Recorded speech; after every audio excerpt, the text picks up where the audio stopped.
আর তখন আমি মায়ের পাশেই ঘুমাতাম।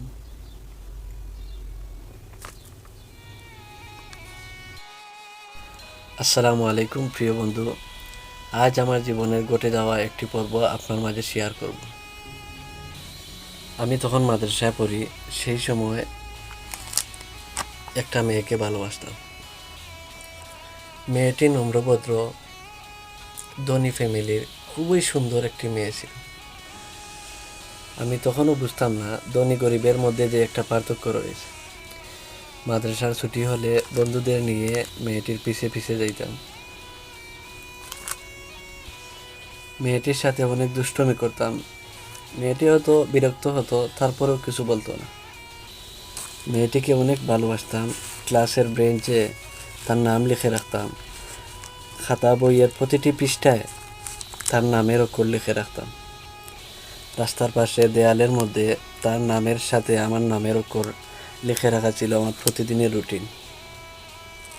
এক সময় পড়ালেখা থেকে মনোযোগ হারিয়ে ফেলি, পরীক্ষা ফেল করা শুরু করি। মেয়েটি আমার এক ক্লাস আগে চলে যায়, তাই আমি আরও ভেঙে পড়ি। তারপরও তার পিছু ছাড়িনি। একদিন তার এক বান্ধবী তার বাড়িতে গিয়ে আমার কথা নালিশ করে। পরে তার ফ্যামিলির মানুষ মাদ্রাসায় গিয়ে বিষয়টি জানালে।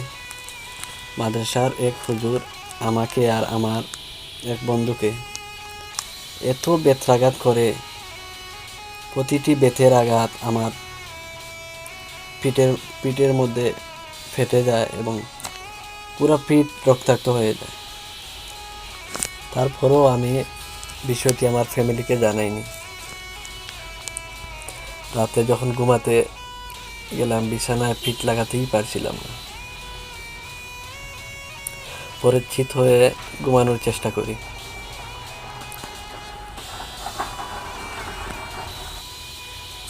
মা আমার পিঠের মধ্যে হাত রাখে। আমি খুব ব্যথা পাচ্ছিলাম। তখন মায়ের হাতটা সরিয়ে দিলাম। আর তখন আমি মায়ের পাশেই ঘুমাতাম।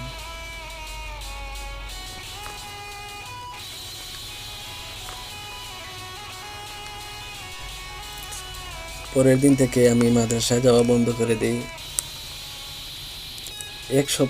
পুরো এক সপ্তাহ আমি গোসলটা পর্যন্ত করতে পারি নাই। এবং পাড়ার কিছু কিছু লোক বিষয়টি জেনে যায় এবং আমাকে দেখলেই বলতে লাগে, কিরে তুই নাকি অমুকের মেয়েকে ভালোবাসো। আমার বন্ধুরাও বলতে লাগলো, কিরে তোমরা এত গরিব, মেয়েটি কত ধনী, তোর কাছে কি করে বিয়ে দিবে, তুই কি করে মেয়েটিকে বিয়ে করবে। মোটামুটি সবাই আমাকে নিয়ে হাসাহাসি শুরু করলো। এদিকে আমি যে মাদ্রাসায় যাচ্ছি না, এই বিষয়টি আমার ফ্যামিলির নজরে পড়ে।